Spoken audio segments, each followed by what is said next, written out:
पहली खबर का रुख करेंगे 26/11 के 15 साल बीत चुके हैं इस कायराना हरकत को जो कि पाकिस्तान से आए आतंकियों ने अंजाम दी थी। मुंबई में आतंकी हमले की 15वीं बरसी पर आज शहीद अफसरों और जान गंवाने वाले लोगों को श्रद्धांजलि दी जा रही है। पीएम नरेंद्र मोदी या कोई और बड़ी शख्सियत हो, हर कोई नमन कर रहा है, श्रद्धांजलि दे रहा है शहीदों को। पीएम नरेंद्र मोदी ने मन की बात के 107वें एपिसोड में कहा है कि देश मुंबई हमले को कभी नहीं भूल सकता। शहीदों को नमन करते हैं। आतंक के खिलाफ देश हमेशा लड़ता रहेगा। आपको बता दें कि 26 नवंबर 2008 को मुंबई में एक साथ कई जगहों पर पाकिस्तान में प्रशिक्षित लश्कर-ए-तैयबा के 10 आतंकियों ने हमला किया था। आतंकियों ने Taj hotel, Chhatrapati Shivaji terminal, Oberoi, Trident hotel समेत कई भीड़ भाड़ वाले इलाकों को अपना निशाना बनाया था। इन हमलों में पुलिस के अफसर, जवानों समेत 160 से ज्यादा लोग मारे गए थे, जबकि 300 लोग घायल हुए थे। 9 आतंकी जहां जवाबी कार्रवाई में मारे गए थे, जबकि जिंदा पकड़े गए आतंकी अजमल कसाब को 2012 में फांसी दी गई थी।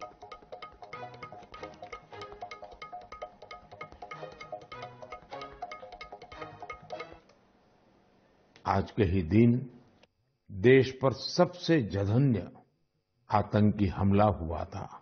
आतंकियों ने मुंबई को, पूरे देश को थर्रा कर रख दिया था।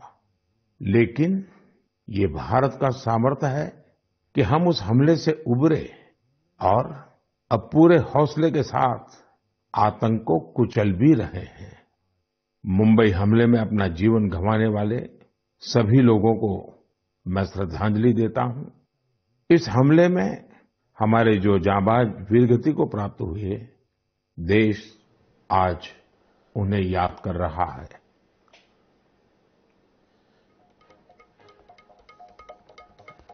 हमारे साथ इस मामले पर बातचीत करने के लिए देश के मशहूर रक्षा विशेषज्ञ जे.एस. सोढ़ी साहब हैं। सर, बहुत बहुत स्वागत है NS 24/7 में। जय नितेश जी, ये मेरा सौभाग्य है कि मैं आपके न्यूज चैनल पर हूं। सर, हमारा भी सौभाग्य है कि आप हमसे जुड़े सर इस महत्वपूर्ण विषय में वार्तालाप के लिए। कैसे देख रहे हैं सर आप? 15 साल बीत गए इस वारदात को, इसे आप अपनी नजर से कैसे देखते हैं और इसकी समीक्षा भी कैसे करते हैं? पाकिस्तान के लिहाज से बात की जाए या देश में इसके बाद उठाए गए कदमों को? नितेश जी, 15 साल पहले जब ये खूंखार हमला किया था पाकिस्तान द्वारा भेजे गए 10 आतंकवादियों से, इस हमले में 166 लोग मारे गए थे, जिसमें 6 मुंबई पुलिस के सैनिक थे और 2 national security guard black cat commandos थे। इन 10 आतंकवादियों को में से 9 को मार गिराया था और एक को बाद में, जैसे आपने सही कहा, उसे फांसी की सजा हो गई थी। लेकिन हम देखें, पाकिस्तान तब भी आतंकवादियों को भेजा था, आज भी पाकिस्तान आतंकवादियों को भेजा है। कुछ दिन पहले ही हमने 5 भारतीय सेना के सैनिकों को पुंछ सेक्टर में खोया है, क्योंकि पाकिस्तान ने अपने 2 खतरनाक आतंकवादी भेजे थे उस इलाके में। तो अगर हम ओवरऑल देखें, भारत ने काफी तरक्की की है। मुंबई के 26/11 हमले के बाद कोई इतना बड़ा हमला नहीं हुआ है भारत की धरती पे, क्योंकि भारत ने कई एहतियात तौर पे तरीके अपनाए, कई स्टैंडिंग ऑपरेटिंग प्रोसीजर्स को बीच में लाए, कई बड़े हमने ये जो रिफॉर्म्स किए, जैसे हमने एनएसजी के जगह जगह पे हमने रीजनल हब्स खोले। इस 26/11 हमले के बाद हमने अपनी सेना को, पुलिस को कई आधुनिक हथियार भी दिए, जिससे कि वो इन खूंखार आतंकवादियों का सामना करने में पूरी तरह से सफल रहे हैं। लेकिन पाकिस्तान पूरी तरह से आतंकवादियों को समर्थन करना बंद नहीं कर रहा है, क्योंकि इसे सारे इस्लामिक देशों का, रूस का, अमेरिका का और चीन का पूरा समर्थन है। भारत हर अंतर्राष्ट्रीय स्तर पे बार बार कह रहा है कि पाकिस्तान आतंकवादियों का गढ़ है, लेकिन अंतर्राष्ट्रीय दबाव अभी तक पाकिस्तान पे नहीं आया है। अब वक्त आ चुका है कि भारत को पूरी सर्जिकल स्ट्राइक और बालाकोट सर्जिकल स्ट्राइक जैसी एक और सर्जिकल स्ट्राइक करनी चाहिए, ताकि पाकिस्तान के मुंह पे एक और करारा तमाचा मारा जाए।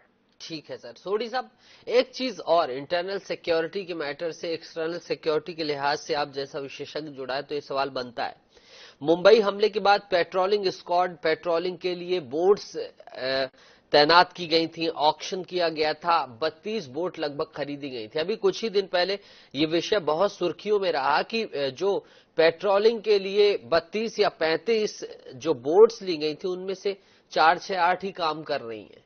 तो जब ऐसी खबरें आती हैं तब भी बड़े सवाल खड़े हो जाते हैं सोढी साहब, और चिंता हो जाती है कि क्या सिर्फ जो कदम है उसके बाद क्या इस तरह के कदम भी नहीं उठाने चाहिए जब वो बोट्स आई, पेट्रोलिंग नहीं हो रही है, या उसके बाद आपने मुंबई के तटीय लिहाज से कितना एक्शन लिया, कितना काम किया, या फिर कोई घटना नहीं हुई तो हम फिर क्यों इतनी ढील दे देते हैं कि इंतजार करते हैं कि फिर कोई घटना हो तब हम सक्रिय हो।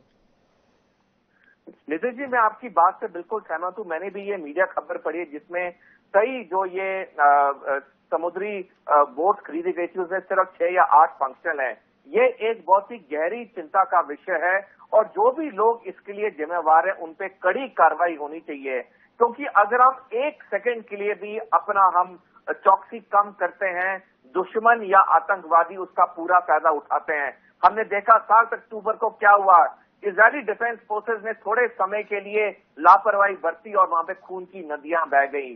तो मैं आपके चैनल के माध्यम से, क्योंकि आपका चैनल विख्यात चैनल है, रोज ऐसे करोड़ों लोग देखते हैं, मैं जो भी पावर्स हैं, जो भी एडमिनिस्ट्रेटिव पावर्स हैं, मैं उनसे रिक्वेस्ट करूंगा कि जो भी लोग इस चीज के लिए जिम्मेवार हैं, इनकी ये बोट फंक्शन नहीं है, उन पे पहली बात तो कड़ी से कड़ी कार्रवाई होनी चाहिए ताकि अकाउंटेबिलिटी जरूर होनी चाहिए ऐसे चीजों में। दूसरा, ये जो बोट अभी काम नहीं करी है उसे एक स्पेसिफिक टाइम फ्रेम में, एक नियमित टाइम फ्रेम में फौरन उसे ठीक करना चाहिए, क्योंकि आतंकवादी ऐसे ही मौकों का तलाश करते हैं और जब वो सिक्योरिटी में कोई ढील देखते हैं या कोई एक वॉइड देखते हैं तभी वो वार करते हैं।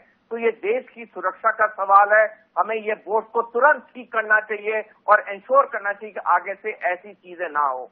बहुत सही बात कही है जेएस सोढी साहब ने कि internal security, external security breaching नहीं होनी चाहिए। ऐसे ही मौकों का तलाश करते हैं आतंकी। सोढी साहब, इस महत्वपूर्ण गहन विमर्श के लिए और अपना ज्ञान देने के लिए बहुत बहुत धन्यवाद आपका। आप हमसे जुड़े, आप हमसे मुखातिब हुए।